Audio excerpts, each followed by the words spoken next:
विधवा माँ और बेटे की कहानी। मैं एक घर के करीब से गुजर रहा था कि अचानक से मुझे उस घर के अंदर से एक बच्चे की रोने की आवाज़ आई। उस बच्चों की आवाज़ में इतना दर्द था कि अंदर जाने से मैं खुद को रोक न सका।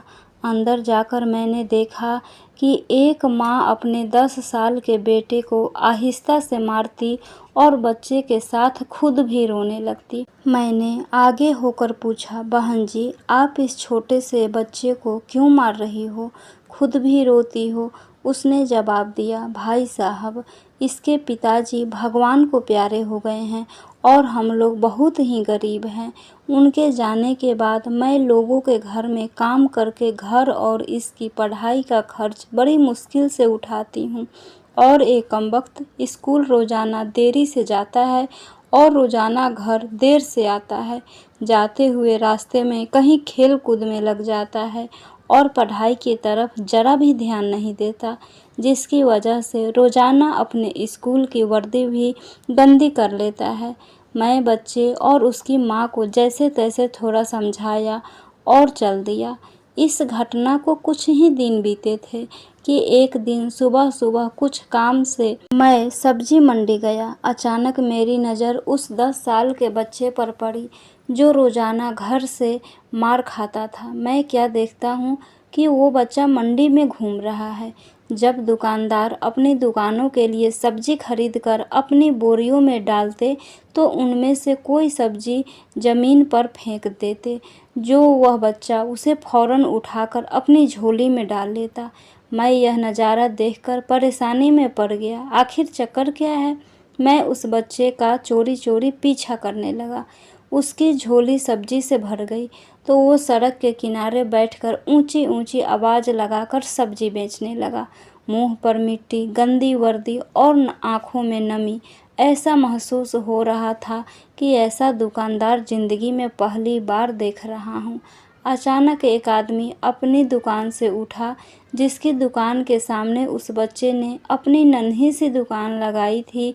उसने आते ही एक जोरदार लात मारकर उस नन्ही सी दुकान को एक ही झटके में रोड पर बिखेर दिया और जोर से पकड़कर उस बच्चों को भी धक्का दे दिया। वह बच्चा आंखों में आंसू लिए चुपचाप दोबारा अपनी सब्जी को इकट्ठा करने लगा और थोड़ी देर बाद अपनी सब्जी एक दूसरे दुकान के सामने डरते डरते लगा ली। जिस शख्स की दुकान के सामने इस बार उसने अपनी नन्ही सी दुकान लगाई वह विनम्र था।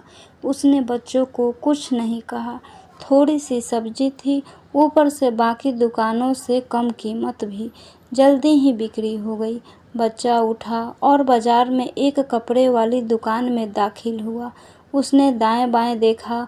वो तुरंत दुकानदार को कुछ पैसे दिए, फिर दुकान में पड़ा अपना स्कूल बैग उठाया, बिना कुछ कहे वापस स्कूल की ओर चल पड़ा।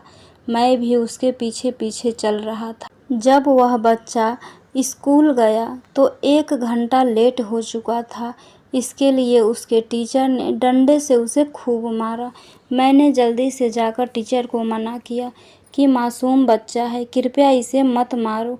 टीचर कहने लगा, ये बच्चा रोज़ाना 1 डेढ़ घंटे लेट ही आता है और मैं रोज़ाना इसे सज़ा देता हूँ ताकि यह सुधर जाए और रोज़ाना स्कूल वक्त पर आए, और कई बार मैं उसके घर भी खबर दे चुका हूँ। बच्चा मार खाने के बाद क्लास में बैठकर पढ़ने लगा। मैंने उसके टीचर का मोबाइल नंबर लिया और घर की तरफ चल दिया। घर के जिस काम के लिए सब्जी मंडी गया था वो तो मैं भूल ही गया। मासूम बच्चे ने घर आकर माँ से एक बार फिर मार खाई। सारी रात मेरा सर चकराता रहा। सुबह उठकर फ़ौरन बच्चों के टीचर को कॉल किया कि सुबह हर हालत में टाइम पर मंडी पहुँचे, और वो मान भी गया। सुबह सूरज निकला और बच्चे के स्कूल जाने का वक्त हुआ। बच्चा घर से सीधा मंडी अपनी नन्ही दुकान का इंतज़ाम करने निकला। मैं उसके घर जाकर उसकी माँ को कहा कि बहन जी, आप मेरे साथ चलो, मैं आपको बताता हूँ आपका बेटा स्कूल क्यों देर से जाता है। वह फ़ौरन मेरे साथ चल पड़ी, यह कहते हुए, आज इस लड़के की मेरे हाथों खैर नहीं, छोड़ूंगी नहीं उसे आज। मंडी में लड़के का टीचर भी आ चुका था। हम तीनों ने मंडी के 3 जगह पर पोजीशन संभाल ली और उस लड़के को छुप कर देखने लगे। आज भी उसे काफ़ी लोगों ने डांटा, फटकारा, धक्के भी खाने पड़े। आखिरकार वह लड़का सब्जी बेचकर कपड़े वाली दुकान पर चल दिया। अचानक मेरी नज़र उसकी माँ पर पड़ी तो क्या देखता हूँ कि वह भी बहुत दर्द भरी सिसकियाँ लेकर रो रही थी और मैं पीछे मुड़कर उसके मास्टर की तरफ देखा तो उनकी आंखों से भी बहुत आंसू बह रहे थे। दोनों के रोने में मुझे ऐसा लग रहा था जैसे उन्होंने किसी मासूम पर बहुत जुल्म किया हो और आज उनको अपनी गलती का एहसास हो रहा है। उसकी माँ रोती रोती घर चली गई और टीचर भी सिसकियाँ लेते हुए स्कूल चला गया। बच्चे ने दुकानदार को पैसे दिए और उसको दुकानदार ने एक लेडीज़ सूट देते हुए कहा कि बेटा, आज सूट के सारे पैसे ख़त्म हो गए, अपना सूट ले लो। बच्चे ने उस सूट को पकड़कर स्कूल बैग में रखा और स्कूल चला गया। आज भी वो 1 घंटा देर से था। वह सीधा टीचर के पास गया और बैग बेंच पर रखकर मार खाने के लिए अपनी पोजीशन संभाल ली और हाथ आगे बढ़ा दिए कि टीचर डंडे से उसे मार ले। टीचर कुर्सी से उठा और उस बच्चों को गले लगाकर इस कदर जोर से रोया कि मैं भी देखकर अपने आंसुओं पर काबू न रख सका। मैं अपने आप को संभाला और आगे बढ़कर टीचर को चुप कराया। फिर बच्चों से पूछा कि जो बैग में सूट है किसके लिए है। बच्चे ने रोते हुए जवाब दिया कि मेरी माँ अमीर लोगों के घरों में मजदूरी करने जाती हैं और उसके कपड़े फटे हुए होते हैं, कोई सूट नहीं है और मेरी माँ के पास पैसे नहीं हैं, इसलिए मैंने अपनी माँ के लिए यह सूट खरीदा है।